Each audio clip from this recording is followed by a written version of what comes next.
করণদিঘি থানাকে ইসলামপুর কোর্টের আয়তায় রাখার দাবিতে কোর্টের কাজ বন্ধ রেখে আন্দোলনে ইসলামপুর বার অ্যাসোসিয়েশন। আইনজীবীদের আন্দোলনে সামিল হলেন ইসলামপুরের বিধায়ক আব্দুল করিম চৌধুরী। দাবি না মানা হলে ইসলামপুর বাস টার্মিনাসে গান্ধী মূর্তির সামনে বৃহত্তর আন্দোলনের হুঁশিয়ার বিধায়ক আব্দুল করিম চৌধুরীর। জানা গিয়েছে চোপড়া, ইসলামপুর, গোয়ালপোখর, চাকুলিয়া ও করণদিঘি এই ৫টি থানা নিয়ে ইসলামপুর মহকুমা গঠিত হয়। কয়েক দশক ধরে ইসলামপুর মহকুমা আদালতের অধীনে রয়েছে এই থানাগুলি। এর মধ্যে রায়গঞ্জ বার অ্যাসোসিয়েশনের তরফে করণদিঘি থানাকে নিজেদের আয়তায় নিয়ে আসার জন্য নবান্নতে আবেদন করা হয়। বিষয়টি জানতে পেরে ইসলামপুর মহকুমা আদালতের আইনজীবীরা আন্দোলন নামেন। এর আগেও দফায় দফায় আন্দোলন করেন ইসলামপুর বার অ্যাসোসিয়েশন। আন্দোলনের জেরে এই আবেদন থমকে যায়, কিন্তু প্রায় ১.৫ মাস আগে রায়গঞ্জ বার অ্যাসোসিয়েশনের পক্ষ থেকে আবার পিটিশন জমা পড়ে। এরপর সেটি কার্যকরী করতে একাধিক পদক্ষেপ নেওয়া হচ্ছে বলে বিষয়টি জানতে পেরে আবার আন্দোলন শুরু করে ইসলামপুর বার অ্যাসোসিয়েশন। বার অ্যাসোসিয়েশনের আন্দোলনকে সমর্থন করে বৃহত্তর আন্দোলনের হুঁশিয়ারি দেন ইসলামপুরের বিধায়ক আব্দুল করিম চৌধুরী। প্রেস মিডিয়ার লোকেরা, আপনারা ইলেকট্রনিক অ্যান্ড সোশ্যাল মিডিয়া, আপনারা সবাই এখানে আছেন। আজকাল বক্তব্য আমার শুনলেন। আজকে যে মিটিং আমরা করেছি আমাদের বার অ্যাসোসিয়েশনের সামনে, বার অ্যাসোসিয়েশন আজকে মিটিং ডেকেছিল, সেটাতে ওরা আজকে বহুতই গ্রিভান্সেস, তাদের যে গ্রিভান্সেস আছে খুব শকিং। সেটা আমাদের উকিল যে প্রেসিডেন্ট আছে আমাদের বার অ্যাসোসিয়েশনের, সে খুব সুন্দরভাবে এখানে বক্তব্য রাখলো।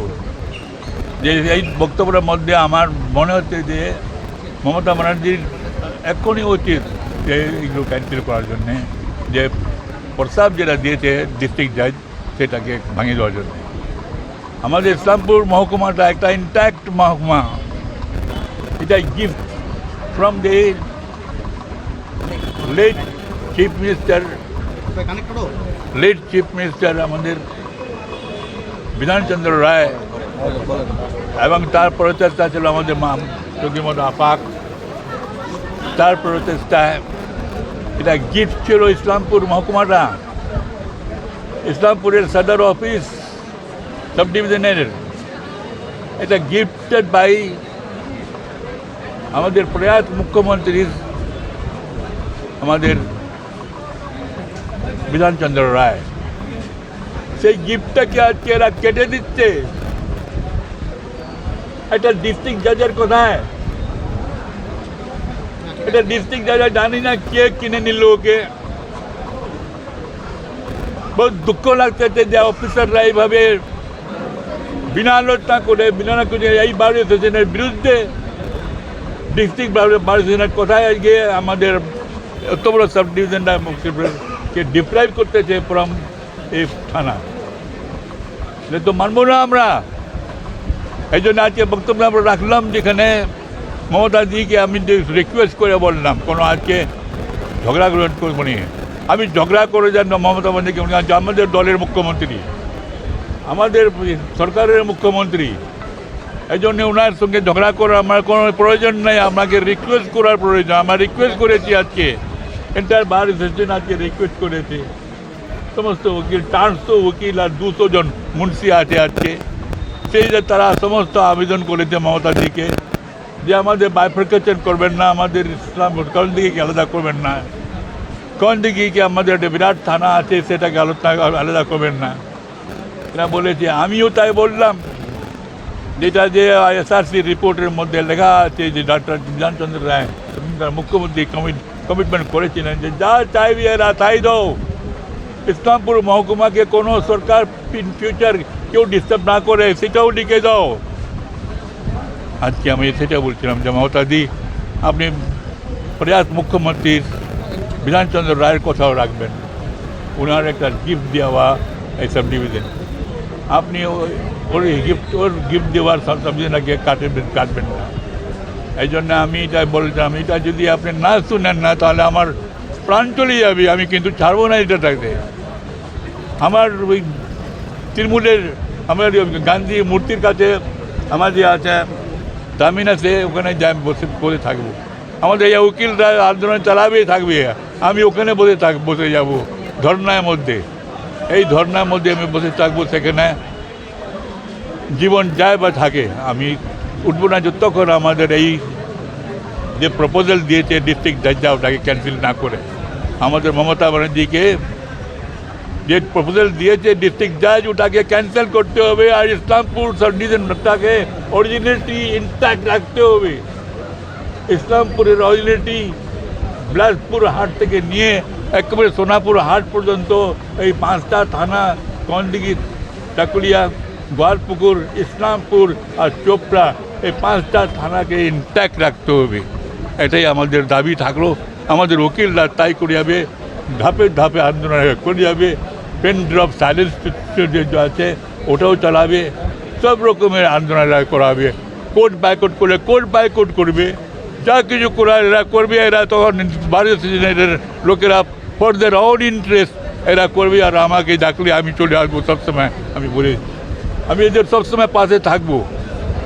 আমি বলছি ডু অর ডাই, এই আন্দোলনটা আমাদের ডু অর ডাই থাকবে। এইটা আমাদের ভারত ইসলামপুর মহকুমাটা এটা অখণ্ড হয়ে থাকবো, খণ্ড হতে দেবো না আমরা, এটাই বললাম আমি। এই জন্য আপনাদের সকলকে বলছি যে মমতা দির কাছে আমি অনুরোধ করছি যে মমতা দি আমার ওই কথা আর ভুলে যাবেন।